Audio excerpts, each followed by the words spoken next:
નમસ્કાર, આપ જોઈ રહ્યા છો નેશન પ્લસ ન્યૂઝ. હું છું આપણી સાથે હેતલ ભગત. વડોદરા શહેરને વધુ સ્વચ્છ અને ટકાઉ બનાવવાના ઉમદા હેતુ સાથે church of God world mission society દ્વારા વિશ્વ પર્યાવરણ સફાઈ અભિયાન હાથ ધરવામાં આવ્યું હતું. ગત રવિવારના રોજ હરણી વિસ્તારમાં આયોજિત આ કાર્યક્રમમાં 160 થી વધુ વિશ્વાસીઓએ જોડાઈને પર્યાવરણ પ્રત્યેની પોતાની જવાબદારી નિભાવી હતી. વડોદરાના વ્યસ્ત ગણાતા હરણી વિસ્તારમાં ખાસ કરીને એરપોર્ટ નજીકના 4 કિલોમીટરના માર્ગ પર વિશ્વ પર્યાવરણ સફાઈ અભિયાન ચલાવવામાં આવ્યું હતું. મુખ્ય પાદરી કિમ જુ ચિયલના માર્ગદર્શન હેઠળ ચર્ચના સભ્યો, તેમના પરિવારો અને અમદાવાદ તેમજ રાજકોટથી આવેલા સ્વયંસેવકોએ પણ આ કાર્યક્રમમાં ઉત્સાહપૂર્વક ભાગ લીધો હતો. આશરે 300 કિલોગ્રામ જેટલું પ્લાસ્ટિક, કાગળ અને અન્ય નકામો કચરો એકત્ર કરીને વિસ્તારને નવપલ્લવિત કરવામાં આવ્યો હતો. વડોદરા મહાનગરપાલિકાના વોર્ડ નંબર 3 દ્વારા આ સેવાની પ્રશંસા કરવામાં આવી હતી અને સફાઈ માટેના સાધનો પૂરા પાડવામાં આવ્યા હતા. આ પ્રસંગે આસિસ્ટન્ટ મ્યુનિસિપલ કમિશનર મિલન શાહ સહિતના ઉચ્ચ અધિકારીઓ ઉપસ્થિત રહ્યા હતા અને સ્વયંસેવકોની નિસ્વાર્થ સેવાની સરાહના કરી હતી. મારા મત વિસ્તાર હરણીમાં આવતા એરિયામાં ચર્ચ ઓફ ગોડ મિશન દ્વારા આયોજિત જે આ 150 જણની 2010થી આયોજિત બરોડામાં જે સ્વચ્છતા અભિયાનનો કાર્યક્રમ એ લોકો કરી રહ્યા છે, તો આજે અમે હરણી આખો વિસ્તાર આવરી લેવાના છે. સાથે અમારી વીએમસીની ટીમ પણ જોડાઈ છે.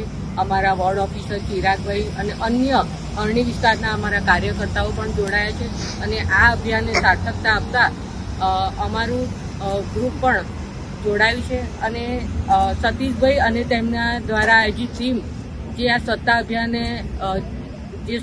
અભિયાનથી સ્વચ્છતા કરશે તે એક હું વડોદરાને પણ એક મેસેજ આપું છું કે સ્વચ્છતામાં સૌ જોડાઈએ અને નગરજનોને પણ એક વિનંતી છે કે પણ જેમ આપણું ઘર સ્વચ્છ રાખીએ છીએ, આંગણું ચોખ્ખું રાખીએ છીએ, એમ આપણી જવાબદારીમાં આપણો એરિયા પણ આપણે ચોખ્ખો રાખવો જોઈએ. બસ એ જ. ભારત માતા કી જય. વંદે માતરમ. જય જય ગરવી ગુજરાત. અને અહીં હરણી જે નવું રહેણાંક રેસિડેન્શિયલ નવું ડેવલપમેન્ટ વિસ્તાર છે અને અહીં લોકોમાં સ્વચ્છતા અંગે જાગૃતિ લાવવાની ઘણી જરૂર લાગતી હતી અને આ world mission society church of God જે એનજીઓ અમને મળવા આવેલું અને એમને અમે આ સજેસ્ટ કર્યું કે તમે લોકોમાં જાગૃતિ લાવો. માત્ર સફાઈ તો કોર્પોરેશન કરે જ છે, પણ લોકોનો પણ સપોર્ટની જરૂર છે. એટલા માટે અમે આ એક પ્રયાસ કરીએ છીએ. ચર્ચ ઓફ ગોડ અત્યાર સુધી સ્થાનિક સમુદાયના વિકાસ અને સંવાદિતા માટે વિવિધ ક્ષેત્રોમાં સેવા કાર્યોમાં અગ્રેસર રહ્યું છે. આંતરરાષ્ટ્રીય ખ્યાતિ ધરાવતા આ ચર્ચ દ્વારા વડોદરા ઉપરાંત દેશના વિવિધ રાજ્યોમાં પણ આ પ્રકારની સેવાકીય પ્રવૃત્તિઓ ચલાવવામાં આવી રહી છે. આજે અમે world mission society church of God દ્વારા આયોજિત 9222મું વિશ્વવ્યાપી સફાઈ અભિયાન અંતર્ગત વડોદરાના હરણી રોડ વિસ્તારમાં સફાઈ કરવા માટે અમદાવાદ તથા રાજકોટ તથા અન્ય શહેરોથી આવેલા 150 જેટલા સ્વયંસેવકો અહીંયા ભેગા થયા છે.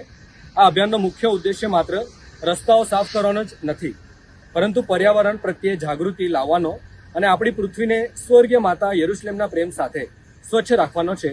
આ એક ગ્લોબલ મુવમેન્ટ છે જે સમગ્ર વિશ્વમાં ચાલી રહી છે અને આજે વડોદરાના નાગરિક તરીકે અમને આમાં સહભાગી થતા ખૂબ જ આનંદ થાય છે.